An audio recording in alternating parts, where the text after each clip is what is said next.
Normally, if you're into street rods, you're into drag racing. Well, we thought we would cover both areas with Butch's 1956 Chevy Gasser. It's old school drag racing, and it's coming up here on Street Rodding American Style.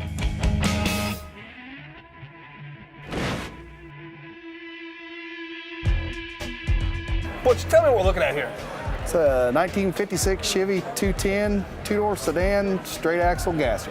In 1956, Bill Haley and the Comets and Elvis Presley were the popular musicians.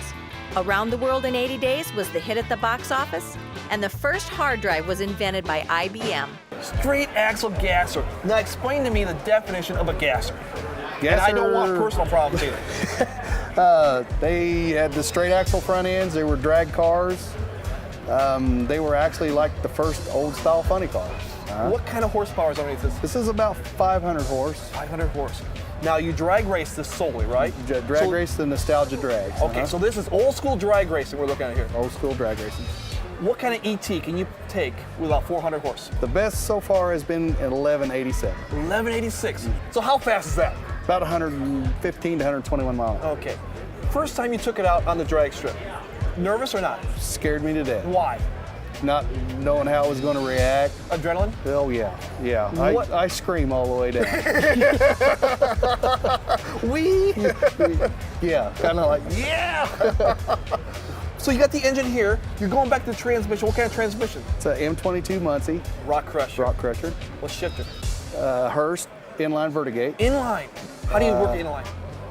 Pull up, straight back, click down, third, back to fourth. So it's almost impossible to miss a gear, but you can sometimes? You can miss it, yeah. Have you ever missed a gear? Yeah, I won't say. Okay, we won't brag about that. It's been a while. Let's keep going back to the drivetrain then. Next thing is the rear end. What's been done to the rear end? It's been narrowed 1 inch, which you can't have a tub car in the nostalgia class, but it's been narrowed 1 inch. It's Why all 1 inch? wheel, so I could get the 10-inch wheels underneath it without cutting the wheel wells on this, which a lot of the gassers, they did flare the wheel wells on them, but I didn't want to do that. And the springs were moved to the inside of the front for tire clip. Ladder bars or not? Ladder bars for traction, full floating system. And another thing, old school. Right, now that's the way they did it. And with the ladder bars, you say traction, but what is the purpose? How does it give you more traction? Well, it actually keeps your wheels from hopping. You know, and keeps you from shifting. It gets everything down and stuck. It allows the torque not to twist, and it keeps it right there. Keeps it right there. And you wheel hop, you're going to break a lot. You're going to break stuff. Yeah. Back end, I see a knob that's coming out of the tail light. What is that knob? That's an emergency shutoff, in case you have a fire or something that you can't see it in the car. Right. The tech can shut it off. But somebody uses that starting line, or even at the finish line, or at the finish line, or wherever. If it gets upside down, they can come up and get down there and shut it off and get you out of the car. Going back to old school with this, I'm looking at the front end, and you got the gas tank up here. They used that in the 60s for the old injection blown cars, and they'd run the, like nitro in the A class or B class or alcohol, and they run that to the injection. Well, I'm running gas, so I've got a regular fuel cell, and I've got that. I'm actually using it as an overflow for the radiator. Can you lift the tires on this thing? Oh yeah. Yeah, it'll carry him in 2 gears. Really? So let's back up then. You said it was kind of adrenaline rush first time you did it. Did you lift the wheels off the first time you did it? Not the very first time, because I didn't hit it real hard the first time, because like I said, I wasn't sure how it was going to act. Did it surprise you the second time you did it? Oh yeah. But I got to be a tough guy and say, yeah, it was something different. Yeah. Does your wife appreciate the car? She loves it. She loves it? She gets right out there and helps me with everything. So, that's awesome. She's driven it? She's driven it. Now, she hasn't raced it, but yeah, she's driven it. So you take it down the road. Yep. It's cool. Very clean. Well, Butch, thanks for letting us see it. Thank you. I'm going to take Michael over to see a very clean Olds 442, and we're going to see if he can spot what is not original on that car. Mike, have at it. Well, right off the bat, I noticed that, of course, it's not the original filter. This is an aftermarket filter. Of course, I know why he did this is for performance value. So obviously, he must enjoy driving the car. Otherwise, he wouldn't have done that to something that he's putting in a stock class. Right. This car is in the stock class, which means it should be as close to original as possible. So would that be a deduction then?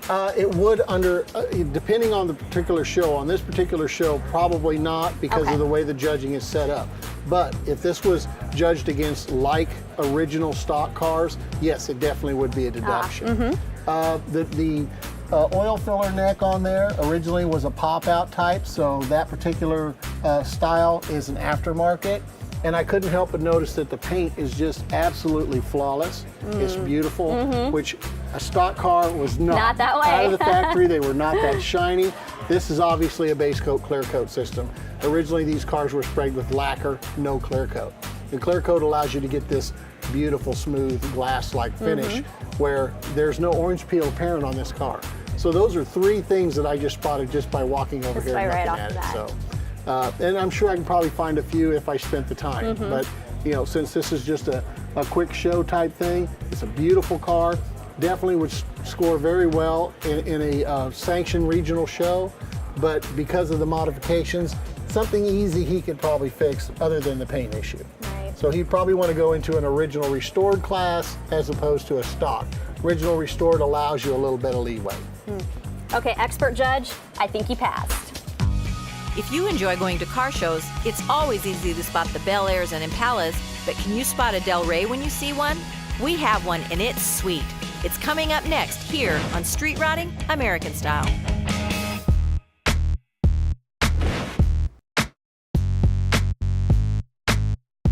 This is Shane Z pinstriping, and this is his rod, and it is sweet. Shane, what are we looking at, man? 1958 Chevy Del Rey. In 1958, the average monthly rent for a house was $92. That same year, the Packard Car Company closed its doors, and Wham-O introduced the hula hoop.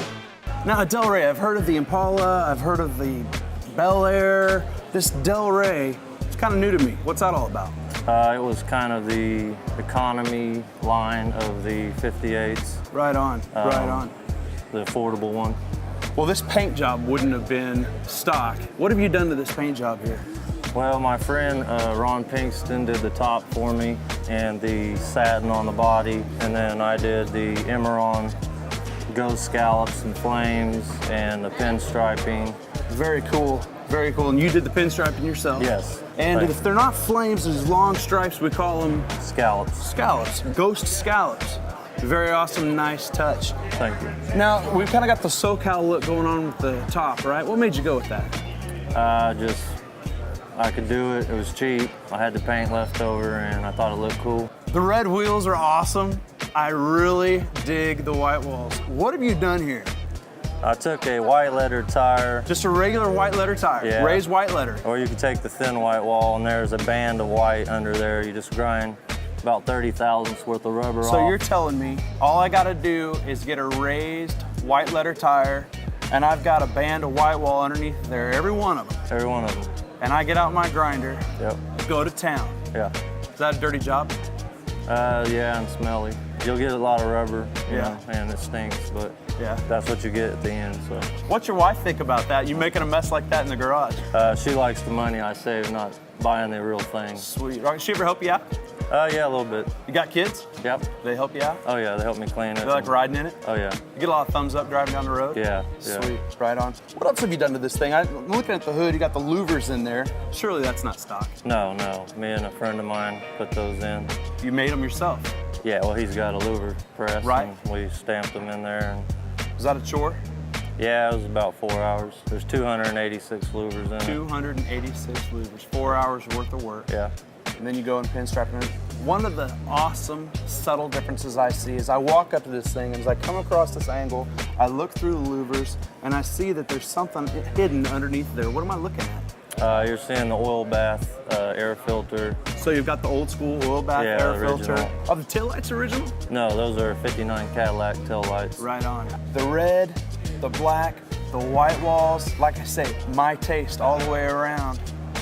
I really dig the Mexican seats, man. I just found the Mexican blankets and spray glued the seat. Oh, so you spray them to the existing Yeah, vinyl. the seat was damaged, so I just wanted to wrap Right it on. with something to look nice. Man, it looks And sharp. The stance on this thing is way cool. Thank you. It's set nice and low. What'd you do to it? I cut the coils in the front and back. It's a coil car. So no airbags, no air ride. Nope, just static drop basically. Well, so static drop, you cut the coils. Yep. And that's what they call a static drop. Yes. Well, man, I hope your plans in the future take off the way you want them to. You got an awesome Delray, my friend. Thanks for letting us take a closer look at it. You're welcome. Thank you. Every car show has a promoter, an organizer, one who donates all their blood, sweat, and tears. Well, today we got Richard Bartell. He's the one who's donating the Park City Chill. Richard, what a great show. Oh, How thank many you. cars showed up today? We Actually, it's a 3-day weekend, isn't it? Both 30 days. We had 377 cars on display. Okay. It's a motorcycle show as well. Right, how many bikes showed up? We believe we had 303. What made you undertake such a project as the Park City Chill? My partner, Dave Dawkins, who's also the owner of Kansas International Dragway, we worked together on our day jobs, and we were going out to lunch one day and we got to talking about it. He says, we ought to try to do our own winter show and see if we can make it happen. I thought, why not do a motorcycle only show? So the Chill actually started out as a motorcycle only show. How many people came through the gates? Probably we're looking to, at this last show, around 7,000. 7,000. Yep. How do you underwrite something like this?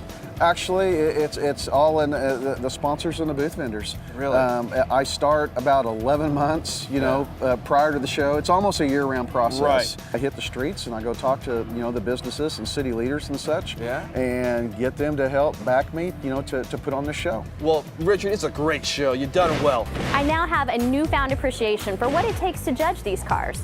It's not just about T-buckets or Camaros, or even finding a car painted the same color as your favorite college football team. It's about the time and effort that it takes for these individuals to make these cars special and to give them that wow factor. Si, what a great show. I would have to say, wrapping up, those two cars I had, the 57 Chevy, was awesome. I think the thing that caught my eye was actually the paint job. The pearl that he inlaid in that was just incredible. And then Butch's gasser. That was so fun. Just listen to him describe the adrenaline rush he had the first time he took it out. Absolutely, and you talk about paint. That International that Corey had, that thing was so cool. What drew me to that was that it was almost a flat, a little subtle, kind of a little bit of satin in there, mixed on an orange. That drew me right away, and I thought that was cool. The spider scheme, awesome. Shane, his Delray, that thing was so cool. And the whole thing, the wheels is what drew me to it first. I didn't know you could make your own white walls like that, and it was so cool. Overall, we had an awesome show today. It was a great show. And I think next week, we may be in your town and see what kind of great show we have and find out why street riding is more than just a hobby. It's an addiction. Support for Street Riding American Style is provided in part by BG Products Incorporated. BG Products Incorporated is dedicated to making vehicles last longer and perform better in the meantime. In shops all over the world, BG Products serves the driving public with innovative products and proven programs of automotive maintenance. More information can be found at bgfindashop.com.